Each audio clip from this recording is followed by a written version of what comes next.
The Shad Nongkrem stands as a pivotal cultural affair revered by the Khasi community in Meghalaya.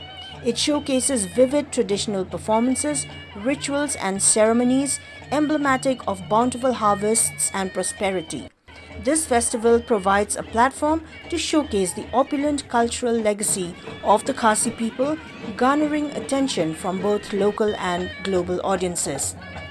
This year, notable figures including the Deputy Chief Minister of Meghalaya, Prestone Tynsong, the KHADC Chief Executive Member Pyniaid Sing Syiem, the Syeim of Hima Khyrim Dr. Balajied Sing Syiem, the DGP of Meghalaya LR Bishnoi, and legislators Shakliar Warjri and Ardent Bassaiwmoit graced the event with their presence. A multitude of onlookers gathered to witness the grandeur as adorned performers executed traditional routines to rhythmic beats at the Yingsad at Smith.